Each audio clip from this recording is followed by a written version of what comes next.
So I'm Brad Skiles. This is Tuesday night, the 27th, and I'm with Dan Thiele. And Dan, I'm just going to jump into this. You are the most influential person I know that's been out of the limelight. And it seems like you've been working a personal plan. I'm not going to get into everything that you touch and do, but you've been very instrumental in Northern Indiana Tea Parties. You have been the single most influential person in bringing FACL classes to all of Indiana. And you were the original campaign manager for Curt Nisly's first campaign. That's how we got hooked up. And so this is special for me to be able to actually get you on camera talking about your own life and work, because you do a lot of things that people don't know about. So I want to just ask first, if you look back, it's been just over 10 years for you. You look back on all the things that you've been involved in and how you've seen the liberty movement grow over this time period. What are you thinking today? How do you feel today about Indiana liberty movement? I feel great about the Indiana liberty movement. We're taking wonderful strides, more and more people being involved, concerned about politics. I guess to look at the current situation for just a moment, it is one of the silver linings of President Biden being in office and that's controlling the Congress. I didn't wish this on the country, but it is a moment, Brad, where many more conservatives of the heart are concerned about politics now than they were a year or year and a half ago. Okay. Sadly, a lot of our folks, once Trump was in there, they felt, okay, now Trump's in there and he's going to take care of us, and I don't have to worry about that stuff anymore. And so they went back to the other doings of their life, and they weren't that concerned. So that has changed. We have a lot more conservatives paying attention, and we have a moment when we can get more of them involved. I guess just real quickly on as far as my background in that 10 years, I got involved in politics. I wasn't involved for most of my adult life. And then about 10 years ago, a local government entity had me kind of upset about the way they were treating people. And 2011 or so, started being a participant in local Tea Party meetings. And one of the things I quickly noticed moving into 2012 and early 2013 was how worked up the grassroots was about Common Core, the education plan that President Obama at the time was pushing toward the states. And I went to that summer in 2013, my first FACL training as a student, sat in there and took the notes. It just really resonated with me about how the citizens have to get active and hold politicians accountable. And this is how our republic will be restored, is by citizens at the local and state level holding their politicians accountable. And so I felt like this Common Core issue, it had homeschoolers worked up, it had Tea Party folks worked up. So I did some research. I found more than a dozen Republicans in the Indiana House had voted full speed ahead on Common Core. And I thought, that's a vote that puts them at odds with their constituents. So I reached out, I talked to grassroots conservatives, Tea Party groups in the backyard of 7 or 8 of these incumbents. And in the end, 2 of those Tea Party groups, Tea Party type groups, conservative grassroots folks, they decided to make this a project at my urging to recruit somebody to run for the state legislature against their incumbent after the incumbent had cast this bad vote on Common Core. So Curt Nisly was recruited by our team in District 22, and then there was another candidate who ran a similar campaign in elsewhere in northern Indiana. They both won those races. Unfortunately, the other fellow, he quickly turned his back on the grassroots people who had elected him and decided he wanted to curry favor with the Speaker of the House and other leadership types instead of standing with the principled folks who had elected him. But Curt Nisly hung very tough on his principles. But the other problem I noticed was the FACL model teaches you have to have an outside activist group that is working this model, mobilizing voters and then confronting the politicians at the right time. And the folks who were upset about Common Core, they were not inclined to take on this model. They kept practicing access politics, where they would just go and beg the politicians, like they would beg a committee chairman to do the right thing. Oh, please, please, won't you hear our reform bill? You know, and then nothing would come of it. So I knew that wasn't going to be sustainable. And I at that point had made up my mind I did want to develop a conservative leadership movement in Indiana to cause the kinds of change, the civic change we need to reestablish control of Indiana, and then the rest of the republic from there. So I met Amy Schlichter shortly thereafter, and the Lord had put it on Amy's heart to work to end abortion in Indiana. I always considered myself pro-life, but I had never done anything about that other than just voting for candidates that I thought were, more for life. And I felt a quiet urging from the Lord to help Amy in what she had on her conscience. But I also felt like Amy was a leader who could be trained by me, could be assisted by me, and could do mighty things in this movement that I was hoping to build in Indiana. And she has sure definitely done that. Then subsequently, I was able to get involved with folks who defend the Second Amendment. There's Mike Thomas of Hoosier Carry, and then nationally, the National Association for Gun Rights. And I work with the National Association for Gun Rights part-time as a contractor to this day, and they definitely follow the FACL model. Unapologetic and no compromise defenders of the Second Amendment. So then that's the second grassroots issue where we were able to mobilize conservatives and confront these politicians. And then just recently, in the past, I'd say year and a half, Ashley Marie, who I believe you either have spoken with or will be speaking with soon, she has just stepped up so well. She came to one of these FACL classes. She lit a fire under her, and medical liberty was absolutely and remains her issue. And so she put these training tactics to use and started pressuring the politicians in the right way, in the good way. And we've had just a very interesting legislative session where the politicians have had good and righteous pressure coming from citizens on a number of different issues, and they didn't quite know how to react. And so that makes me so happy and encouraged about the movement, because I see leaders stepping up. And Curt Nisly, let me bring this back to State Representative Nisly. For several years, Representative Nisly, his job was, he was kind of the Lone Ranger. He was the only state representative who was holding the line on some of these votes to really want to push to end abortion and to really want to push for a constitutional carry, for example. But he didn't have any help. And so this last year, John Jacob, a godly gentleman from Indianapolis, greater Indianapolis area, was elected, won a conservative challenge primary, Republican primary of his own, and won a tough contested fall election. And so, but that meant not only John Jacobs was willing to step up and be principled, but it meant that Curt Nisly now needed to be a leader in the legislature, because he knew where the pitfalls were. He knew where the landmines were, and he needed to not just be voting the right way, but showing John Jacob, here's how you file to get a vote on an amendment. These are people that you can go to and probably trust. These are people that it would be dangerous for you to trust. So seeing Curt Nisly and Amy Schlichter and Ashley Marie and so many of these other leaders across Indiana stepping up and putting these FACL principles to work is super gratifying for me. So I look at the national level, Brad, and I see many things to be pessimistic about, okay, as a conservative.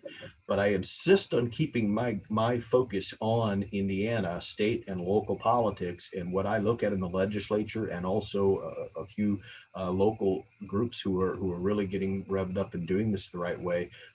I'm just super optimistic about us continuing to take giant steps for liberty.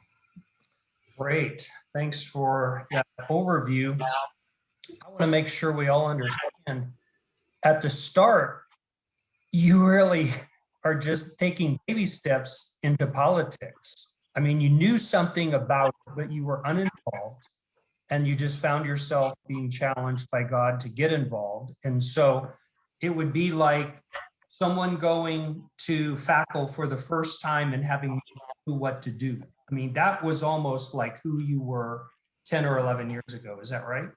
That's absolutely right. I consider myself to be, I followed politics more than most people, and I've always been conservative by inclination. But since I came home from college to Northeastern Indiana, I just got a job in the business world. And other than voting, I wasn't politically active.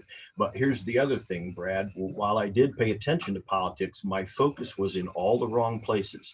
I cared about the presidency. I cared about the United States Senate. I cared about the US Congress. I cared about who the governor was. I didn't pay any attention to state representatives or state senators. I couldn't tell you who my county sheriff was. I had no idea who was on the school board or who was on the county council or who the county commissioners were. And the reality is, for most people in Indiana and around the country, who the county sheriff is and who your state rep is and who's on the county council might arguably have more to do with your personal liberty and with your pocketbook than with the president of the United States, than the power the president of the United States has over those things. So this is what the FACL training did for me. It opened my eyes and helped me to see I can get involved, build a team of people who are like-minded, who want to see these changes for liberty that I want to see. And if I'm willing to focus at the state and local level, I can make a difference. And Brad, I've seen it. I have been able to make it. We have Yeah. moved in Indiana politics over the Yeah. past years. But it came from the FACL training and from me being willing to embrace that, work locally, build a team, and keep encouraging and developing leaders using these tactics. That is a great lead to, I'm going to share my screen. I think I'm sharing my screen. I can see it. There you go. Okay. So I'd like a very high level view from you about what you think about Operation Liberty, these 4 objectives. I showed that to Curt recently and he said, yeah, that's what we wanted to do. So give us your high level view of how you think the session went for the Liberty movement. Sure. Well, I believe it was a smashing success for the Liberty movement. And here is my rationale for that. What the FACL training teaches us is this: you want to fight for policy that would make a difference, that would be a true change, or stopping something bad. Sometimes it's stopping something bad, but in other words, you want to fight for policy that really would be a difference maker. And hopefully you can stop the bad stuff and hopefully you can get the good stuff through. But above all else, Brad, you want to get the legislators on the record, because the challenge in politics is, I'll use the life issue as an example. For 30 years, most of the Republican politicians at the state level of Indiana, they go back to the district and they tell everyone how pro-life they are. And then they go down to the legislature and they don't work to end abortion. But since they're never called upon to vote on a hard-hitting measure that has to do with protecting life, it's very difficult for their voters to ascertain, is this a sheep or is this a goat? You know, they can't tell the difference. And so that's why you want to push. You'd love to get policy, and that's the ultimate goal. But above all, it starts with getting these legislators on the record. And they do not want to go on the record. And so when I look at the 4 items that you put up on the board, let's take the first one, ending the lockdown. We, as Hoosiers know, did not end the state of emergency and did not end the lockdown. However, what Curt Nisly and John Jacob, those 2 state representatives, on Organization Day last year in the 3rd week of November, they both introduced a measure that if voted favorably by a simple majority in the House and the Senate, it would have ended the state of emergency instantly. And there's nothing the governor could do about it. Okay. Now they kept pushing and they kept pushing, and eventually another legislator offered a similar resolution, very, very similar language. And if you tabulate the people who have authored or co-authored both of those 2 measures to end the state of emergency, it's more than half of the Republicans in the House caucus. Now, so even though the governor didn't end it, and even though the speaker didn't bring it up and pull for a vote, this is putting pressure on the Speaker of the House, because he now has more than half of his caucus who is unhappy with the way he is handling the governor on this issue. And that's what we want to do. We want to put him on the record, because now when voters look ahead in 2022 and they're trying to decide what kind of a job has my state representative done, they can look, that's knowable information of, did your state representative come on board as a co-author in a timely manner for the resolutions to end the state of emergency? So that's knowable. So then we'll move on to the second one, which is more broadly our medical liberties. Well, this is another smashing success for the FACL movement, because in Ashley Marie, she mobilized her team and pushed really hard, and working with inside leaders, John Jacob and Curt Nisly, she got a hard-hitting roll call vote on the issue of medical passports, on banning them. Okay. And the vote that took place maybe three and a half weeks ago, it failed miserably. It looked like a train wreck. However, the legislators started hearing from their constituents at home, because most of them voted the wrong way on that vote. And they were so embarrassed and so motivated to action that in the closing days of the session, they stumbled all over themselves to reverse themselves and put language in one of the last pieces of legislation. And they actually gave us a policy win. And it is, I think the governor, maybe he hasn't signed it yet, but we'll have to see how that works out. But the House and the Senate have both passed language that state and local governments would not be able to collect and use information regarding your status as far as having a vaccine for any purpose. Now, it's not broad enough. It doesn't protect you from pushy businesses or others trying to seek, information that would be protected by HIPAA or other regulations. But you see the power of pushing hard for the roll call vote, because they did that. Ashley Marie, Hoosiers for Medical Liberty, working with Jacob and Nisly, they got the House on the record. And then you had these legislators stumbling over themselves and essentially giving Hoosiers policy on medical liberty. There was a study in USA Today just this week about how Indiana is leading the way on this issue. So that was the second one. The third one, constitutional carry, that you had up there on the list, and it did not become law this year, but it passed the House. And interestingly enough, the House floor leader, who a year ago in a primary challenge of his own that he was suffering, he had said he was not on board with constitutional carry, and he did not think he would ever be comfortable with constitutional carry. And 1 year later, he was the lead co-author on a constitutional carry bill that passed the House in Indiana. And I find that very interesting. So this is more evidence of when you just push ahead with a vote, you push ahead, you push, and you let the leadership know you're prepared to push. Now, in this case, it was a different bill. It wasn't the one that John Jacob stepped up and bravely authored a constitutional carry bill again this year. Curt Nisly has done that in the past. Curt Nisly has attempted to force floor votes on this issue on at least 2 occasions.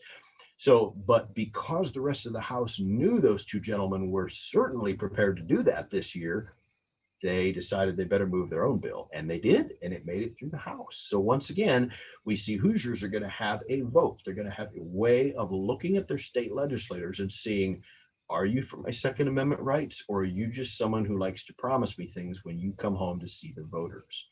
And then finally, on the life issue, we certainly did not ban abortion in Indiana this year. So on the surface, that would seem to be a failure.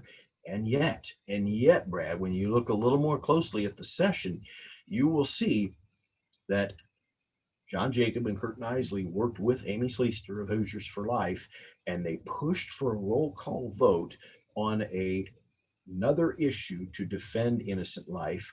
Babies who were born prematurely in Indiana earlier than a certain time period, our current policy is they're left on the table to die if they haven't been in the womb for a certain number of weeks, which is a guess by the doctors. But if they haven't been alive in the womb a certain number of days, they're left to die. Even if they're breathing, gasping for air, they just need some medical care. Well, after pushing for a roll call vote in the House, which again, they lost the vote. When Amy Schlichter pushed for this vote with Nisly and Jacob, they lost the vote overwhelmingly. But the House was so embarrassed with the outcry of this vote. They again stumbled all over themselves. And 2 weeks later, they put very, very similar language for, it's called the Baby River language. And they put this language in another bill that was coming to the floor in a conference report.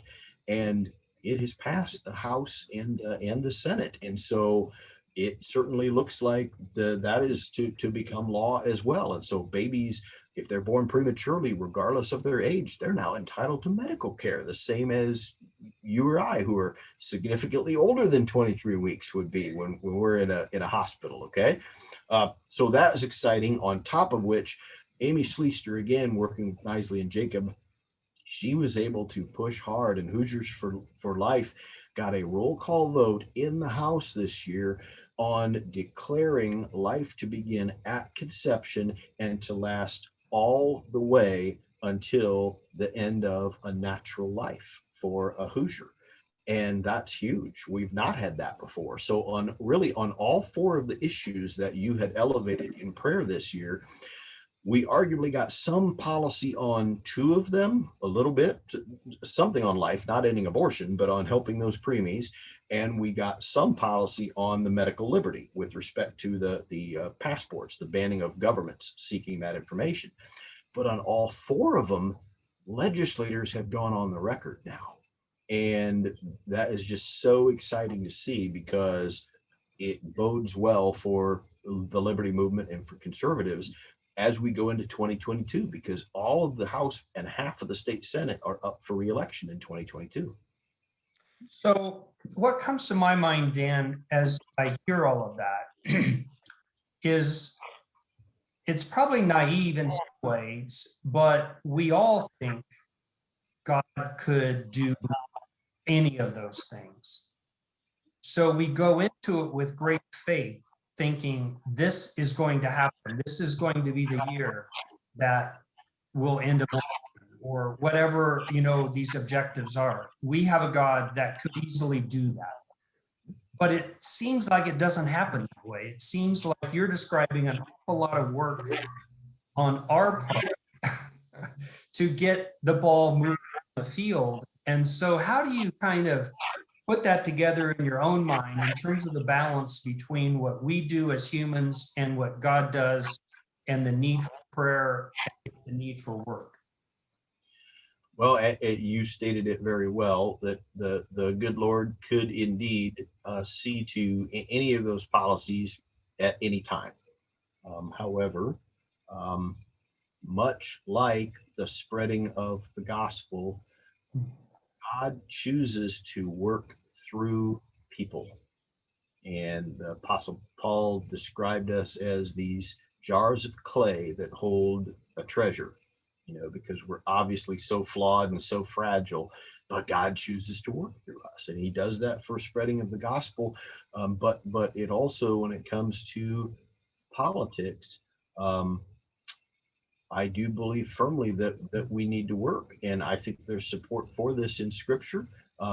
Prayer is essential. And that's why I'm so grateful that your page it caught fire the way it did. There are people from many countries that are participants in this effort. However, in the 15th chapter of Proverbs, Solomon reminds us that for lack of planning, our efforts will fail. But if we have many advisors surrounding us, our plans are likely to succeed. And then in the Gospel of Matthew, Christ's own words in the 10th chapter, he says, I am sending you out as sheep in the midst of wolves. Therefore, be as wise as the serpent, but as innocent as the dove. So I have my Lord and Savior, Jesus Christ, commanding me to click my finger to the on position. And that tells me that if I'm going to be involved in politics, that I should do it as carefully and cleverly as I know how, because I don't want to waste people's time. I don't want to waste people's treasure. I don't want to waste people's talents. If I seek to involve somebody in a a plan to advance liberty, to defend life in some way, I should plan carefully and utilize those resources very, very diligently. Yeah. Okay. So what's next? You've done a great job of helping us to see the progress. What's next? What do we need to do as the liberty movement to move forward? Well, in one of the things that everyone will learn if they come to the FACL training is that, among many other things, we require resources in 3 categories to advance our plans. We need lists, we need money, and we need people. And just to elaborate on those very briefly, lists are simply other like-minded Hoosiers in this case who agree with you on your issue. And they could be in any county, any city or town all across the state, but they agree with you on defending unborn babies, or they agree with you on how Hoosiers should have medical liberty and should have say-so on whether or not they or their child has to be vaccinated, for example, in a health situation. So you're looking to grow stronger by finding more people who already agree with you. That's what lists are. And we're blessed again because more and more people across the country are paying attention to politics this year. It's not a good thing that Biden's in office, but it is a good thing that a lot more people are paying attention and realizing how bad things are. Okay. So the second thing is money. We do need money to do things like send mail to like-minded people, okay, to communicate with folks, whether it could be in a campaign or it could be during a legislative session when you're attempting to get the word out to people on your side that, hey, the key vote is coming up next week. We need you to get in touch with this committee chair. And then finally, the people refers to leaders that we continue to cultivate and encourage and move them to greater efforts in the liberty movement. So I mentioned Amy Schlichter, I mentioned Ashley Marie as leaders of 2 of the movements in Indiana on life and medical liberty, for example. Those 2 ladies definitely cannot do this alone. For them to grow bigger and stronger the way they need to truly get the policy the way I think that it's likely that the Lord will have this work, there will need to be more Hoosiers who will feel it upon their own heart that they need to be involved.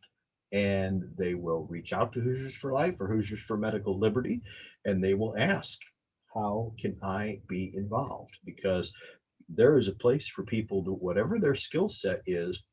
And we had people, you know this well, on the Nisly campaign back in 2014. We had people with such dramatically varied skill sets. Think about your own skill set relative to some of the other people on the campaign. And there is truly a place in this liberty movement for people, regardless of your background, regardless of if you've been in politics before, but were focused on the presidency when you shouldn't have been.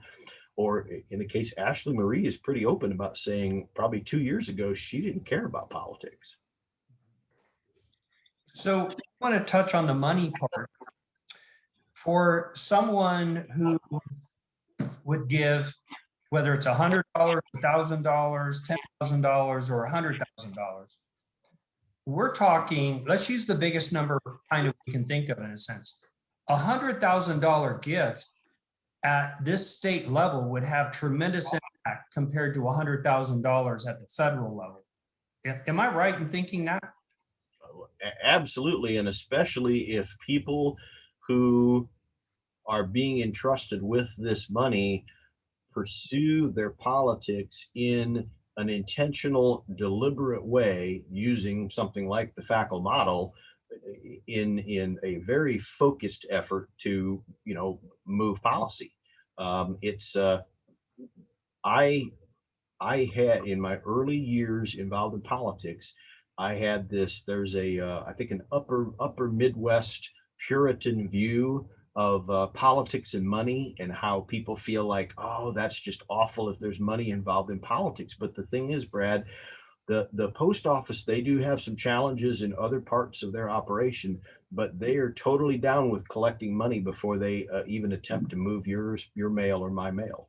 If I want to send a piece of mail to 5,000 of my closest friends, they're real sticklers about me paying for that. And it's the same thing with printers. Occasionally printers will extend credit to a politician or a political movement, but it's rare because they've been burned too many times by someone who doesn't pay up on the back end. And so normally vendors like printers, they too will be asking for money steadily as they're doing work for people. So it's just the reality. Money can then be converted into these methods of communication, which is how we reach out to a wider and wider circle of Hoosiers. And we find more people who agree with us, and then the pressure becomes more and more intense on the politicians. So yes, what you say is true, as opposed to the federal level, or Brad, even a state like California or New York. I mean, think about the state of politics in those two states, and think of how big they are and of the money that would be flying around in states like that. So unquestionably, but I want to emphasize that the person who has the opportunity to help one of these efforts, say Medical Liberty or Life or FACL, the foundation is a education and training organization that we gladly accept donations from folks. And if someone is able to donate $5 or $10 to help us with the training, we will gratefully accept it and carefully use it to advance this movement. Yeah. All right. So we've been talking about FACL kind of throughout this, but give us in a nutshell your elevator talk, just, a real brief summary as to why this is important. Well, I think the first of all, FACL, it's an acronym. It stands for the Foundation for Applied Conservative Leadership. It's sometimes we policy wonks, we slip into those acronyms and people might not know what that means. So I'll catch my own error there. Again, the Foundation for Applied Conservative Leadership, and what it does, the intent is to bridge the gap. The left has been better at politics for many, many years than conservatives have. Okay. The left understands that it is not just get somebody who you think will do a good job in office and then you wipe your hands and you quit being concerned about that person. The left continues to encourage and indeed pressure their own people to toe the line and do, in their case, it would be leftist things. Well, conservatives, we just need to be more deliberate and better about our politics. We need to be more focused. Instead of trying to do 5 things, most of us need to focus on 1 or 2 things. And we need to continue to be there, even when we get someone who we think would be good, like a Curt Nisly. It's so important that he continue to hear, even from his political friends, of saying, Curt, thank you for standing against the pressure down there in Indianapolis, because I assure you, he continues to get pressure from the other side to go ahead and cave and do the wrong thing. And so what the foundation does with the one-day political leadership school, which is the flagship school to which you're referring, it teaches people the basics of how to get involved in politics as a citizen in a wise way, an effective way, so that one can start making a difference. And it starts with a lecture in the morning called The Real Nature of Politics and Politicians, because as we teach, politics works actually pretty well in America. In fact, we think it works amazingly close to the way the founders designed things over 200 years ago. But politics doesn't work the way most Americans were taught in grade school and middle school and high school. It works differently. And so we start by attempting to help our students understand more clearly how politics in fact does work. And then we can move on to other tactics that they can use to get involved at the state or local level. And I want to emphasize, these things can be used. These tactics can be used on statewide issues like we've just been discussing, but there are also activists in different counties of Indiana who have used these tactics to take over their local government. They now have conservatives in charge of the county commissioners board, for example, or they've beaten the school tax and started taking over the school board, or they've taken over the county council. Okay, so there are definitely applications for these tactics at local levels as well, and it gives someone a very high level, I think entertaining too, but educational and motivational view of politics, and people will understand so much better the way that a Curt Nisly and a John Jacob and an Amy Schlichter and an Ashley Marie go about building support with like-minded Hoosiers and then pressuring the politicians to do the right thing. So I just signed up today for the May 15th, Saturday, May 15th, Fort Wayne FACL. I know there's some others coming up soon. For, let's say, a Nisly prayer partner that has no plans or interests in being what we might think of as an activist or a leader, they just simply are performing the role, which is pretty critical, of praying. For that person, would FACL be a benefit to them? I definitely think that it would be of benefit to folks who are a part of the Nisly prayer page. So you are right about the role of prayer. I will say though of a few things in addition to my elevator speech, which I already gave you. I think that attending the political leadership school would help someone on the Nisly prayer page. It would help them focus and direct their prayers. They'd be able to pray in a more specific way for Curt Nisly or for John Jacob or the folks who are leading outside efforts to help with these policies. So that's the first thing. The other thing is it's an opportunity to network with like-minded people. So you might meet some other folks who are on the prayer page. You might get to meet one of those folks for the first time in real life.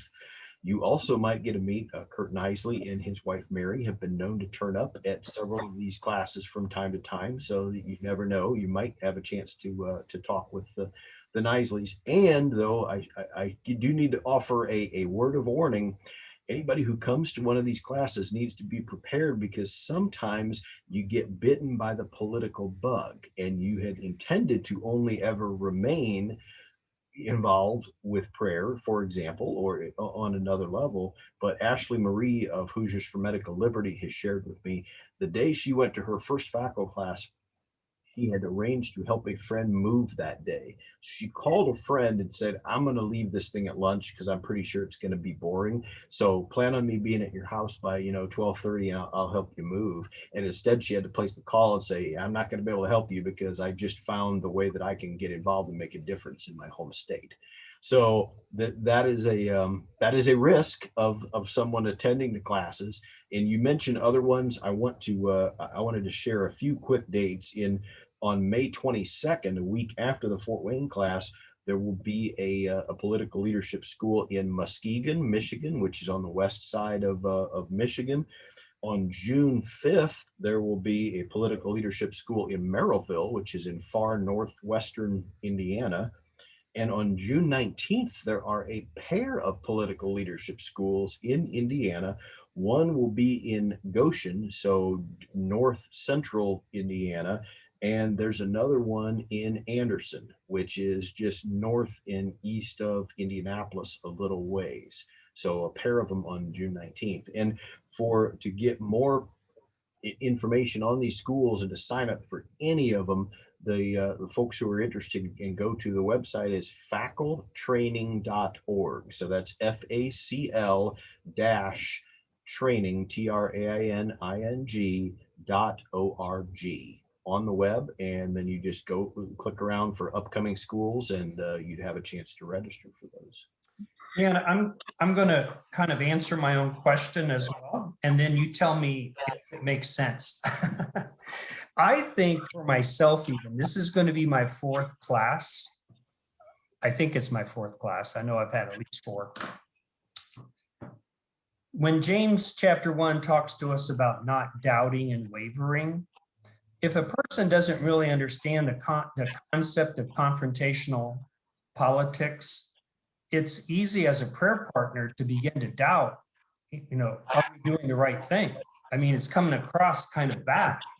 Or if if Curt gets tremendously beat up, let's even what you've been talking about, there was a vote with only 3 people in favor of saving preemies, and 97 people voted against it. And then there's a lot of turmoil on the floor, and Curt, eventually through this session gets beat up a lot. So we might look at some of this stuff and not understand that some of the things that we see as a crisis are actually very positive planned events. I mean, am I saying that right? Yeah, I think yes, that is it. The training will definitely help. And as you have noticed by coming back multiple times, having the training more than once, it's so helpful because the training, we have so much material to share with you in one day. It truly, the most common reply I get, because I teach the classes now, the most common reply I get from students is something like, "That was drinking out of a fire hose, Dan." That is the most common comment that I'll get at lunchtime or, during one of the weeks. And so it's for that purpose that going back a second or third, or in your case, a fourth time, and I've sat through probably 2 or 3 dozen of them by now, and I always learn something. I'm reminded I'm doing something wrong, or I'm not doing enough of something, or I need to tweak something. So super helpful. And yes, getting your mind right as far as the way we use confrontational politics. I will share with you and with our friends on the prayer page. I do think that the FACL model definitely falls within a scriptural context for that a godly person can and should be involved in politics. Because particularly in the United States of America, we are both subject to the government, but we are also the ultimate authority in the American government. See, the elected officials have to come to us for what's called consent of the governed. And that means that in the end, we as citizens, we hold this power, and it's upon us to handle it wisely. And so, and as far as the confrontational model, one of the things that I have found helpful, it may be helpful for some of the folks on the page, others may not find it helpful, but I believe the confrontational model and the way we go about it is similar to the steps listed in Matthew 18 for how one is to approach a brother or a sister who has strayed. So if you think about it, we always go and ask the politicians nicely to do the right thing. We'll ask the chairman to hear the bill, or ask someone to vote the right way. But normally, if they're a member of the political class, they won't do that. And so in Matthew 18, you're supposed to gradually go back with more and more people to help this person see the error of their ways. And what we're doing using the FACL model is we continue to ratchet up the pressure just gradually so that more and more of their constituents are calling them and saying, "Dear Senator Snort, I really want you to shape up and support unborn babies from the moment of conception. Hugs and kisses, your constituent." Click. And as more and more of those folks are weighing in, this is, again, in my mind, it's entirely consistent with the way Christ taught us to handle a method of conflict, because the goal, we would love for him to shape up and do the right thing. That'd be great. Yeah. All right. So we're going to wrap up soon, but I can't let you get away without going back to 2014. So that's when Curt Nisly decided to run. You were already in place before that. At what point did you see Curt as the right guy? When did you know he was going to be the right guy for liberty? Well, I think I would describe probably at least 3 pivotal moments, and I'd expand that to 4 moments as of this year. But within a year of us recruiting him and getting him involved in the legislature, there were 3 moments that I noticed something important about Curt. The first one is from the first meeting I had with just Curt one-on-one to talk about the prospects of him running. Curt had done his own homework on the district. So as you point out, there was a movement. We were busy recruiting somebody and basically had a campaign without a candidate up and running in the district that year.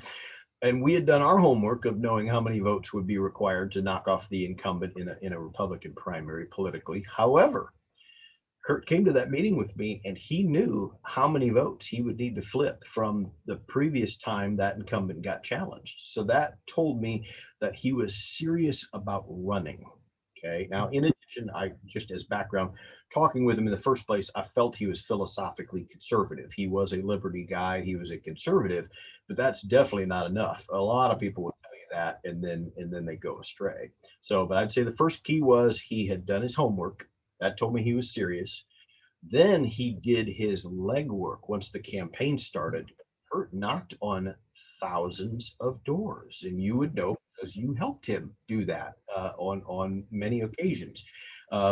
It being his car mate, helping him work a precinct. So when I saw him being willing to put the work in, that told me that he was even serious at a much higher level as far as wanting to win.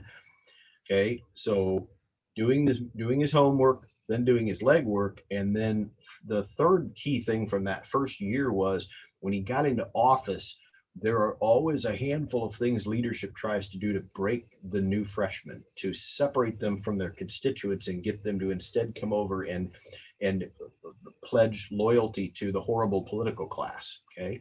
And there were, I don't know, maybe about half a dozen moments in that first session when leadership came down like a ton of bricks on all of the members of the Republican caucus, especially the freshman class. And you could tell this from, social media and from some news reports. It was out there that when leadership, there was a handful of things they really wanted. And Curt Nisly never buckled. He didn't give in to leadership on any of the things that they wanted most dearly from their membership.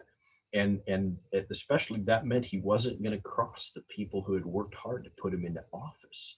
And so those three things from the first year told me this is a principled man who has been put into a very special place. I feel lifted up by the Lord to do this, and he's honoring what the Lord has put him in position to do. And then I guess the fourth one came about this past year because Curt, I mentioned this earlier, but Curt Nisly has elevated his work even further because now he's operating much more as a leader in the legislature because he has taken John Jacob's done a wonderful job as a freshman, but John Jacob, he wouldn't have known so many things. He had such a much steeper learning curve because Curt Nisly was able to say, hey, walk with me. I know where the landmines are. You stay right with me, and I'm going to show you how to get through this field. And he did that again and again for State Representative Jacob. And so that was the fourth thing, Curt really stepping it up even more as a leader this year. Well, and that really relates to his prayer request when he asked for acumen, right? The ability to lead with what he felt was the challenge. Okay, so maybe you've already answered this, but I'm just going to ask it in a different way for a short response. What would you like partners to know about your friend Curt Nisly? I think one thing that maybe some of the prayer partners would know or have guessed and others may not is that Curt Nisly is truly a reluctant state representative. Okay, he had a couple of things fallen differently. Curt would be very happy to be more in the role that you're in, Brad, or that I'm in, where he's working on the outside, working in the private sector, and then involved in politics as an activist, maybe helping out with a campaign or doing some computer work for a campaign, or who knows. But anyway, he does what he does, I think, because he senses the moment and he wants to honor his not only his talent with the Lord and his constituents and others who have worked hard to put him in position to make a difference like this. So I think that would be the one thing, is that it definitely has come across to me that he has not, up to this point, he's been able to resist the narcissism that normally infects politicians, and they get to be thinking that they're hot stuff and that they're better than everybody else, smarter than everybody else. And to date, I have not observed that with Curt Nisly. All right, last question. anything you'd like to say to the prayer partners on this page, which quite frankly are people praying not just for Curt, but also for John. So what would you like to say to this prayer partners? Well, first of all, thank you for the way that you have lifted up John and Curt and this entire movement that of which they are a part. That those two gentlemen and their wives feel the prayers, and others of us who are working in this movement, we certainly feel the prayers when the pressure is coming from the other side. And then the other thing, I would encourage folks who are part of the prayer page to go to the facltraining.org site and take a look at that roster of classes coming up. As long as you sign up more than 2 weeks before the class, $40 is the price of the class. That includes, we will feed you a nice lunch and snacks throughout the day. If you back out the cost of the lunch and snacks, you're probably paying about $3 an hour for what I think is the best political training available in the United States of America. And again, it will help sharpen your focus, even if you truly decide I am called on to pray for these men in this movement. It will help you sharpen your specific prayer requests, but just the understanding that you gain for what is being done and why it's being done. Again, to your reference in James, it will, and to my Matthew 18 reference, it will maybe help someone also kind of clarify these things about what we mean when we talk about mobilization and confrontation, and make them even more enthusiastic about what it is we're doing in an effort to change, first Indiana and then, really the rest of the Republic. All right. Hey, Dan, I want to close this in prayer. Thank you so much for your evening and doing this at the last minute, really. Father, thank you so much for moving in Dan's heart for 11 or 12 years ago, putting a whisper in his ear to do another step. I thank you for his obedience to keep taking those steps that have led to what we've seen this session. And I thank you that a year ago, Curt was by himself and unable to advance the ball. And we see so many things accomplished. So help us to understand that although you could have done all four of these things or any one of these things in ways that would have exceeded our expectations, in many ways you have done that, but they're still yet to be fulfilled. And you are asking us to carry the ball with you. And so help us to do our part and help us to pray and ask you to do your part. We trust you for that. Thanks for Dan. Thanks for what he represents to our movement. And we ask this in Christ's name, amen. Thank you, Dan. Thank you, Brad, for the opportunity. Welcome. Good. Have a good night.